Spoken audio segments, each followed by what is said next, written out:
नमस्कार। कॉस्प्ले में मैं जिस विचारक के विचारों को प्रतिबिंबित करने का प्रयास करूंगा उनका नाम है जेक्स मारित्या, और जो मेरा आज का थीम है वो है जेक्स मारित्या और भारतीय लोकतंत्र। अपने विचारों को मैं 3 खंडों में रखने का प्रयास करूंगा। सबसे पहले जेक्स मारित्या के विचारों की ऐतिहासिक पृष्ठभूमि क्या है, उनके एकाध महत्वपूर्ण विचार क्या है, ये मेरा दूसरा भाग रहेगा। और तीसरा भाग ये रहेगा कि Indian society in particular and Indian democracy in general उसकी क्या समस्याएं हैं और किस प्रकार से जेक्स मारित्या के आइडियाज़ के माध्यम से हम उन समस्याओं को दूर करने का प्रयास मात्र कर सकते हैं। तो सबसे पहले उनके विचारों की ऐतिहासिक पृष्ठभूमि क्या है। जैसा कि यह विदित है कि जेक्स मारित्या एक नव थॉमस थिंकर हैं। उन्होंने आधुनिक युग में सेंट थॉमस एक्विनास, जो कि मध्यकालीन विचारक थे, उनके विचारों को पुनर्जीवित पुनर्प्रतिष्ठित करने का प्रयास किया, रीइन्विगोरेट या रीइटरेट करने का प्रयास किया। सेंट थॉमस एक्विनास खुद भी अरिस्टोटल के आइडिया से प्रभावित थे, और उन्होंने जो अरिस्टोटल के आइडियाज़ की कुछ कमियाँ थी उनको रीज़न और रेवलेशन के बीच का जो गैप था उसको भरने का प्रयास किया अपने स्कोलास्टिसिज्म के मेथड से। उसके बाद अरिस्टोटल खुद प्लेटो से के शिष्य थे, और प्लेटो सुकरात के शिष्य थे, सोक्रेटिस के स्टूडेंट थे। तो आप देख सकते हैं कि जो जेक्स मारित्या के आइडियाज़ हैं उनकी जो एकदम धरा है, उसका जो पूरा बेड रॉक है वो ग्रीक सिविलाइजेशन से आता है, लेकिन इन पर्टिकुलर वो सेंट थॉमस एक्विनास के आइडियाज़ से बहुत अधिक प्रभावित थे। अब उनके जो दो कुछ विचार हैं वो जान लेते हैं। पहला उनका विचार नेचुरल लॉ का था, जो कि उनका ओरिजिनल विचार नहीं था। नेचुरल लॉ का विचार वैसे भी बहुत पुराना विचार है, लेकिन उन्होंने नेचुरल लॉ का विचार एक्विनास से लिया।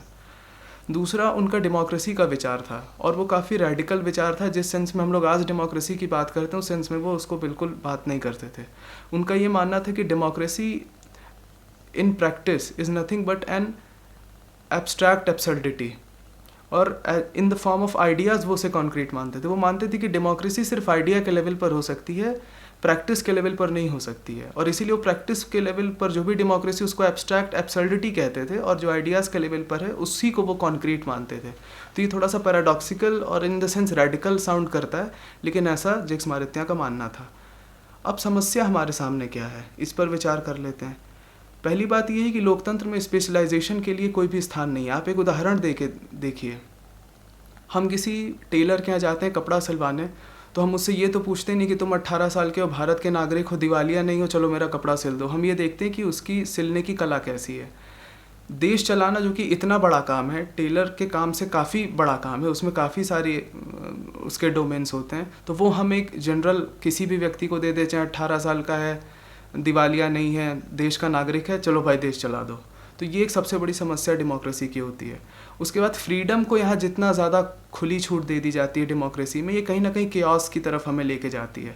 आप घर भी देख लीजिए, एक छोटा घर भी आप डेमोक्रेसी से नहीं चला सकते हैं। घर में मान लीजिए 5 मेंबर हैं, एक कह रहा है कि हमें आलू की सब्ज़ी खानी है, कह रहा है परवल की, एक भिंडी की, एक बैगन की, एक कटहल की, आप नहीं चला सकते।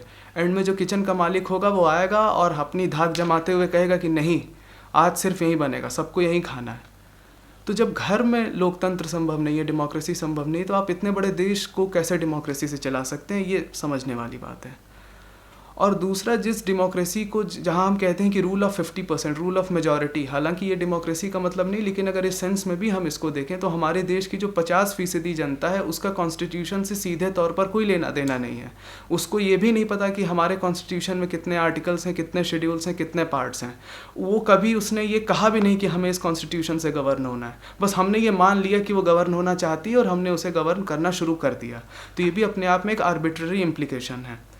जहाँ तक सॉल्यूशन का सवाल है, तो सबसे पहले हमें अपने कॉन्स्टिट्यूशन की कंप्लीट ओवरहॉलिंग करनी होगी, और इसका भले ही हम कहते हैं कि इसमें मॉरल और थोड़े से स्पिरिचुअल प्रिंसिपल्स हैं, लेकिन जो इसका डोमिनेंट आइडिया है वो लिबरल कैपिटलिस्ट इंडिविजुअलिस्ट आइडियाज़ पर डिपेंडेंट है।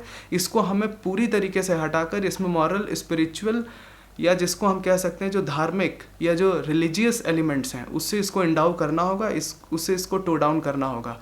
आस्तिकता की ओर हमें जाना ही होगा, क्योंकि जब हम रिलीजियस, मॉरल या किसी स्पिरिचुअल प्रिंसिपल से बंध जाते हैं, जब उसका एक ऑब्लिगेशन हमारे ऊपर आ जाता है, तो निश्चित तौर पर हमारे जीवन में एक डिसिप्लिन आता है।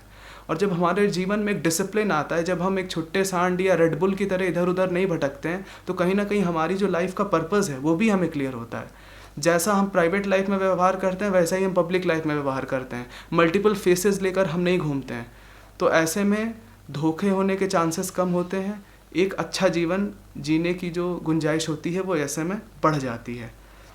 दूसरा, जब इस प्रकार के कॉन्स्टिट्यूशन को हम अपना लेंगे तो कहीं ना कहीं जो नेचुरल लॉ का कॉन्सेप्ट है वो यही कहता है कि all the positive law, the law which has been made by the legislatures and other public bodies should be based on natural law. अगर कोई भी पॉजिटिव लॉ अगर वो नेचुरल लॉ से कॉन्ट्राडिक्टरी है तो इस बात की पूरी गुंजाइश है कि कागजी तौर पर तो वो नियम कानून आ जाएंगे, लेकिन वो इम्प्लीमेंट एग्जीक्यूट पब्लिक लेवल पर नहीं हो पाएंगे, समाज उन्हें फॉलो नहीं कर पाएगा। वो तभी उन्हें फॉलो कर पाएगा जब वो नेचुरल लॉ पर आधारित होंगे। और आपको थॉमस एक्विनास के लॉ का कॉन्सेप्ट याद है, नेचुरल लॉ भी कोई इंडिपेंडेंट नहीं है, वो फर्दर डिवाइन लॉ और divine law further eternal law पर बेस्ड होता है। तो इन 4 लॉज की श्रृंखला को जब हम फॉलो कर पाएंगे तब कहीं ना कहीं जाकर एक हम अच्छे समाज में रह पाएंगे। और आजकल की जितनी भी समस्याएं हैं, फुल्ली नहीं, पूरी तरीके से तो कोई समस्या इरेडिकेट नहीं हो सकती, लेकिन मेरा ये मानना है अधिकतर समस्याएं अपने आप समाप्त हो जाएंगी। जब सेंट्रल प्रिंसिपल आपका ठीक रहेगा तो all the other ideas which resolve on the periphery will get corrected automatically. जितनी भी कंटिंजेंसी हमारे सामने, जितनी भी समस्याएं, वो अपने आप ठीक हो जाएंगी। बहुत बहुत धन्यवाद।